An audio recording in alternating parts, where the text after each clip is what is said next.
Hello everybody and welcome to Storm Reads, and today I'm going to be doing the end of the year book tag.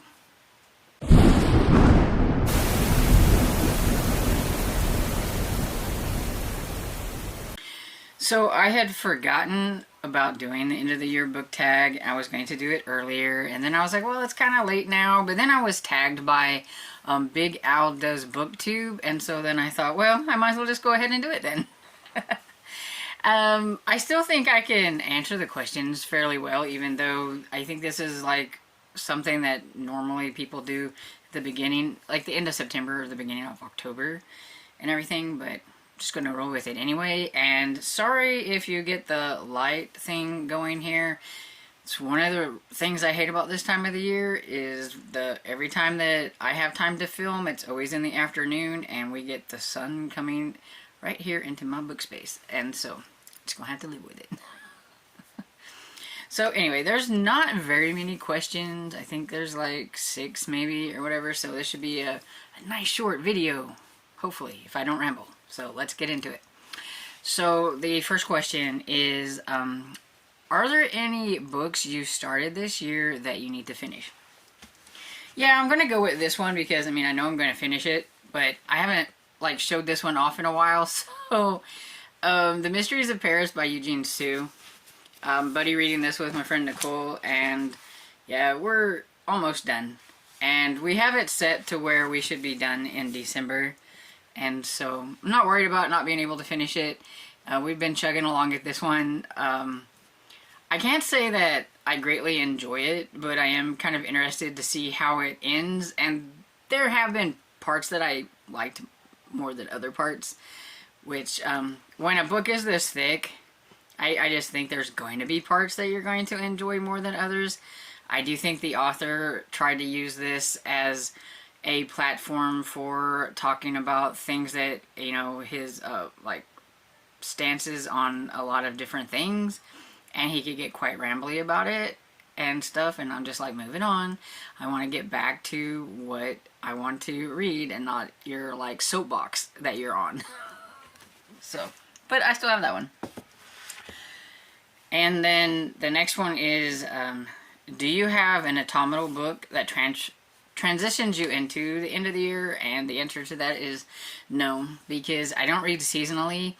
So I don't like pick an autumn book or a winter book to transition me into like those seasons and things like that.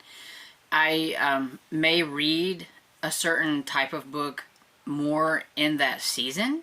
Like, you know, when it was October, I read a lot more like spooky middle grade books and things like that. But I will read those any time of the year. It doesn't really bother me. I may read a couple of Christmas books during December because, you know, it's Christmas time. But I'm not going to just only read Christmas books and things like that. I don't do that. And so, yeah, I don't do that. So, and then the next one is there a new release you're still waiting for? Now, waiting on it as in like it's not released yet, I don't think so. I think pretty much anything that, you know, I'm like super anticipating has already come out, I think. I didn't really do a whole lot of research into this, but I don't think so. But there is one that I am waiting for because it's on hold and I haven't got it yet. And so I'm going to mention that one, which would be Spy Schools Goes Wild by Stuart Gibbs. It's the latest book in the Spy School series. It came out in October and I've got it on hold. And I've just been waiting my turn to get to it. So that I am waiting on. And then, let's see, what are 3 books that you want to read before the end of the year? Now, this one was really hard for me because I just don't really pick out, you know, like I see all these people that pick out, you know, 10 to the end, and, you know, I want to, you know, this is my end of the year TBR and things like that. I could pick them out. I could very well pick them out. But the chances of me actually reading those books, slim to none. So I don't do it. I could do it, but I don't do it because, yeah, I'm a very moody reader. So if I pick out this list of books, 5 to 1 says I may pick up 2 of those books, and then I change my mind on what I want to read. So, yeah.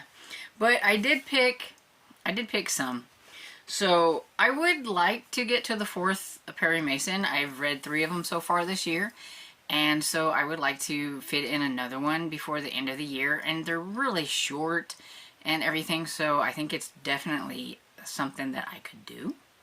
And this one is number 4, which is The Case of the Howling Dog by Earl Stanley Gardner. And so there's that.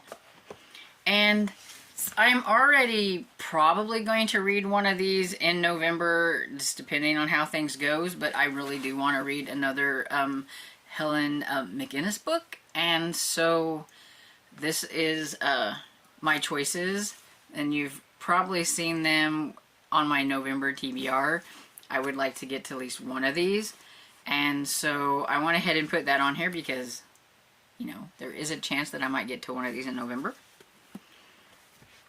And then I would like to get to Speculations in Sin by Jennifer Ashley, which is the latest book in the Below Stairs or Cat Holloway, however you want to say it, series. It is currently on my TBR for November, and so I do think I will probably be getting to it. But I just thought I'd go ahead and mention that because it is one that I would like to get to. And even if I didn't have Historathon going on, it came in on Libby, and I'm still wanting to read it, so it would have been on the list anyway. And so is there a book you think okay, try again. Is there a book you think could still shock you and become your favorite book of the year? You know, there's always that chance. But honestly, I don't think I have an outstanding favorite this year. Now I have some series that I've read that are definitely favorite books and things like that. But, I don't have anything outstanding like this is that book and nothing's going to knock it off of that. I don't really have one of those. Could I find one at the end of the year? I could. It just depends on what I read, I guess, and everything. So, I mean, there's always that chance. I don't think it'll probably happen, but there's always a chance. And then the last one is, have you already started making reading plans for 2025? Yes, I have started making reading plans. Do I know exactly if it's going to go how I think it will? Probably not. One thing I learned, and I will probably do the same thing this year in like my December videos, I will put out goals and things that I think I might want to do in 2025, but I'm pretty sure by now we all know that I'm very good at making lists, but I don't follow them. I think I had a list of historical mystery series that I would like to get to this year. I don't think I got to any of them, actually. I don't know. I'll make the list. It disappears into my Google Docs, never to be seen again.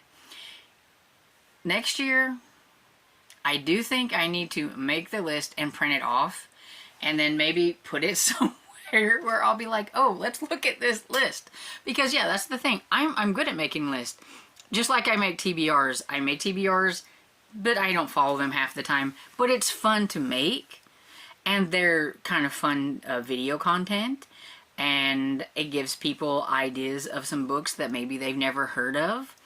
And then I get really cool recs back because people will be like, oh, if you like this, you should, read this and things. So yeah, lists are fun, but I rarely follow them. I'm just not organized. I'm just not that kind of person. So yeah, I've started making plans, but we'll just see how it goes. Because it didn't go very well this year. And so that's all of the questions for this tag. And I'm not going to tag anybody because it is like, kind of late with this. And a lot of people have already done it and everything. So if you haven't done it and you would like to do it, go ahead and do it. But yeah, I'm not going to tag anybody.